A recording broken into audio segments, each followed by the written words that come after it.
Hi, welcome to Week in Review, where we look at some of the news and the headlines. I'm Phil O'Connor, the Live Enterprise Director, joined this week by Tim Willett, our education reporter, Ryan Sharp, the sports editor, and my old friend Don McCoy, the business editor. A lot of activity at the school district this week. There's a hunt underway for a new leader. Tim, you've been over there. They're interviewing candidates. What can you tell us about it? Well, not as much as I'd like to. I don't know who they're interviewing. They're not disclosing any of the names, any of the candidates, where they're from, what their qualifications are.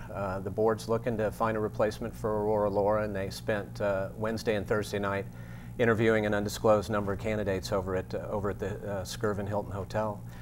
So what are exactly they looking for? Have they given any indication? We've talked a little bit about there's been a lot of turnover at the district over the years with the leadership posts. What is it exactly they're looking for in a new superintendent? Well, I think they're looking for somebody who's had experience as a superintendent. Aurora Laura had not had experience as a superintendent. She worked for Rob New, the previous superintendent, and she was the only candidate they interviewed. It's a different board. The majority of the board has turned over since then, and I know that they want to make a point to interview somebody with some experience and somebody who shares their vision, the board's vision, and can help them implement it. And it sounds like they're in a hurry to get it done. Sounds like there's some tension between the interim leader of the district and the board, and they kind of bubbled over in a meeting last week or a couple weeks ago. It did. Rebecca Kay has been the acting superintendent since Aurora left. Rebecca was brought in to be the chief of staff.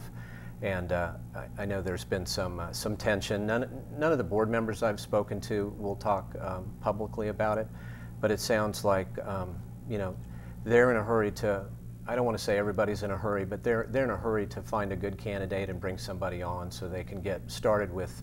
There's a lot of stuff going on in this district. Right, and Rebecca she is not a candidate for the full-time position, or I would doubt it, but I don't know that for sure because this process, which is being run by basically by the Oklahoma State School Boards Association, they're assisting the board in this process, bringing people in, the interviews and whatnot, and they're not sharing anything. Have they given any indication of when they hope to have a decision? Well, some of the board members I've talked to said they'd like to have somebody in place by the middle of May, if not sooner. But I heard a rumor last night that they wanted to name somebody as early as May 1st, but I checked around and was told that that's not accurate. So I think they'd like to have somebody in place by the middle of May. But one of the board members, Mark Mann, told me the other night that they're more interested in finding a qualified candidate than any timeline at this point. Right, a lot of turnover there, a lot of stuff going on the education front.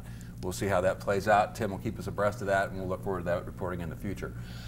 Don, we got a kind of more of a, I guess we are really coming from Amazon, right? I mean, it sounds more firm. It's more definitive. Yes, we'd reported last week that Oklahoma City and Amazon were in discussions, negotiations, and Amazon's interested in building one of their fulfillment facilities out near Will Rogers World Airport. This week, it looks like things are happening pretty quickly now.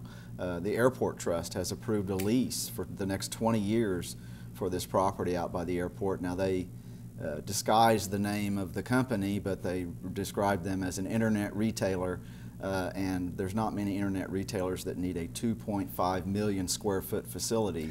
How big is that? I mean, it's huge. It's almost as big as the GM plant used to be, where they cranked out a lot of automobiles. It's gigantic. It's a 4-story facility that's being contemplated, and it would have perhaps 2,000 or more employees. A lot of robots. I mean, the fulfillment center is where they keep their stuff. When you order something, it's here, and then it gets boxed up and moved to one of their sorting centers, which they're building a sorting center here now as well. That's already under construction. So it's a big deal. It's a lot of jobs, and it seems to be moving really fast. It sounds like Amazon wants to be up and running by next year. What kind of public incentives are involved here? That's what we don't know, and that's what is likely being discussed that we're not privy to. There are almost certainly going to be incentives from the city and even from the state. There's quality jobs incentives that if you have a certain amount of payroll, which this would certainly seem to qualify, the state will kick in some money to help you with that. There's also city incentives that are available and that have been paid to other big companies that have moved here. you know, we've seen with Costco that's coming. We saw years ago with the Bass Pro, and so those things are available, and that's what is probably being discussed. Certainly, Amazon doesn't need a lot of incentives. I mean, the company doesn't stop them from asking. No, no, and that's the thing. That's one of the things we learned when Cabela's came here. Our Steve Lackmeyer was writing about that the other day. He talked to somebody from Cabela's and says, you don't really need the incentives, and the guy said, no, we really don't, but they're there, so we'll ask for them, and they got them.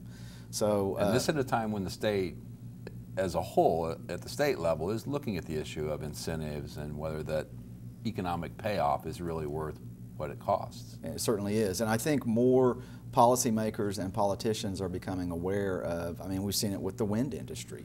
They're cutting back on incentives because they didn't realize at the time that they began the program to attract wind power to Oklahoma that it was going to be so wildly popular, and they ended up on the hook for hundreds of millions of dollars over a period of years, and now they're trying to claw some of that back. So you don't want to be put in that position because it makes you look bad that you promised something and then you try to pull it back later. So it's a balancing act. You need incentives to compete with other cities and other states that are trying to attract business.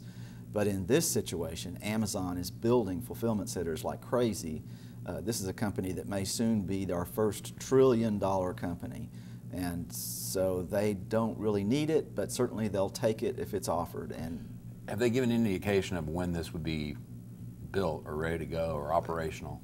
Steve was reporting that Amazon wants to be up and running by next year. Wow. So now these are not complicated structures to build. They're tilt-up concrete walls with, you know, they decorate the front, but it's big open spaces, you know, filled with conveyor belts and racks and racks and racks of stuff that we love to buy from Amazon.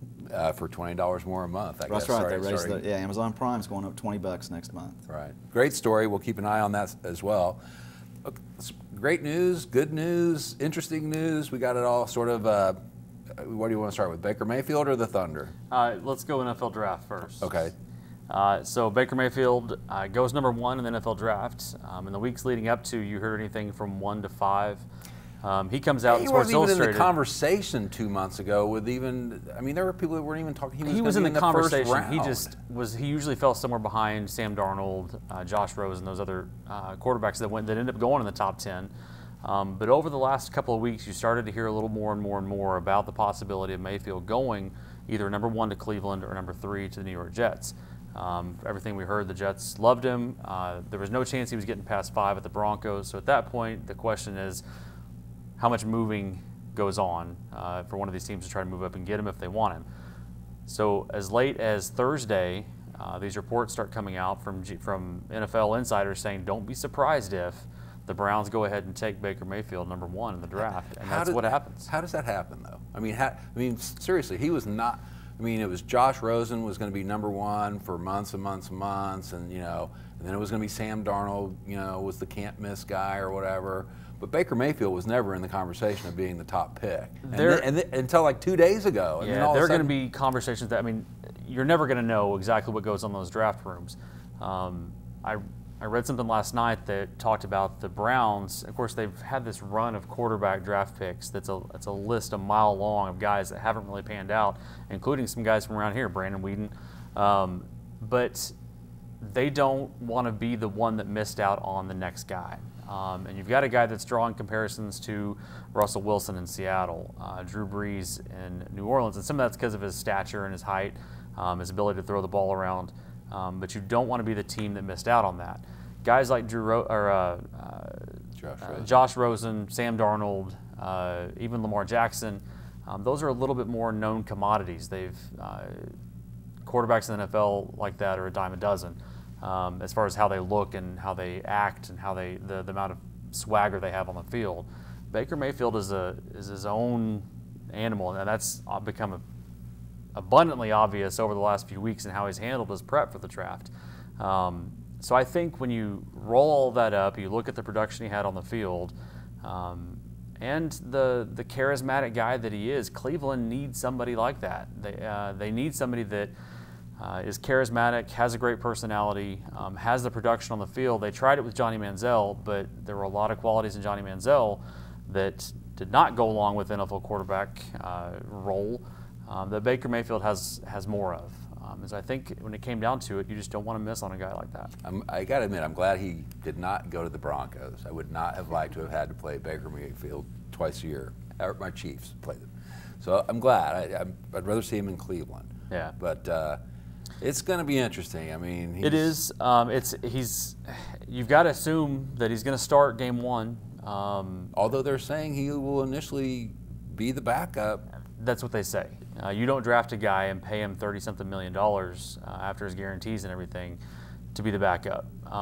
Some of the other guys, Sam Darnold is in a little bit of a different situation with the Jets, which is where Mayfield could have ended up. I think the Jets already had 5 quarterbacks on their roster, including Teddy Bridgewater, who is coming off the ACLs, Bryce Petty from Baylor. There's all kinds of guys that are on their roster.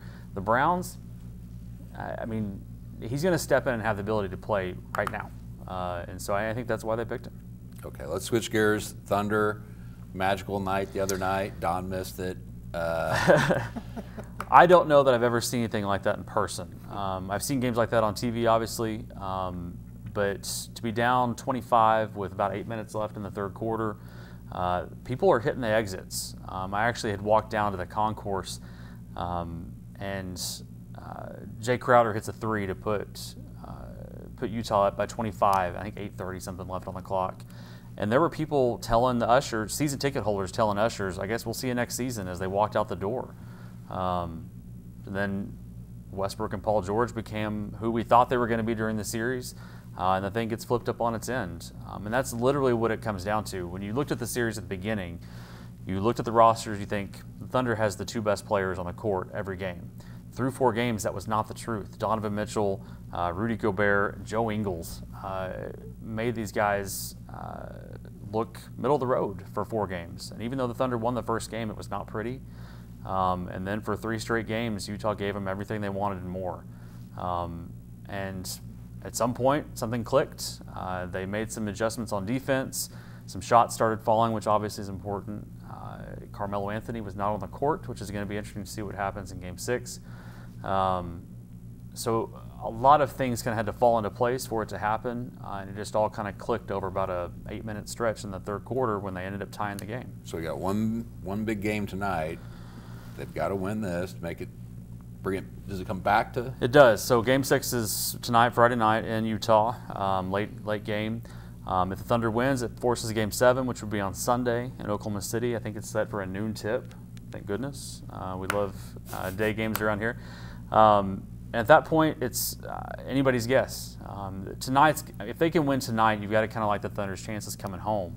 But it is not easy to play in Utah. That has become one of the craziest arenas in the NBA. They love their team. Utah always plays well at home, obviously from the 2 games that they've played up there in this series so far. It's going to be a big test for the Thunder. Now, like I said, if they make it back here, you got to kind of like the Thunder's chances to move on to the second round. Got it. Pick? Tonight? I don't know. I thought I knew how this series was going to play out, and that's kind of what was happening in the last game. I believe you told me Thunder in 4, wasn't it? Was that I don't think I said Thunder in 4. Was that we can go back and look at the videotape. Okay. I think I said Thunder in 7. Still Okay. a possibility. Still a possibility. I'm cooked. I said Thunder in 6. So. Okay, well, we'll check it out, and we'll see. We'll cross our fingers and hope for the best. Anyway, that's the kind of stuff that we give you every week. Great stories this week. Stuff coming in the Sunday paper. Pick it up. I think you'll like what you see there. Check us out online. We'll see you next week.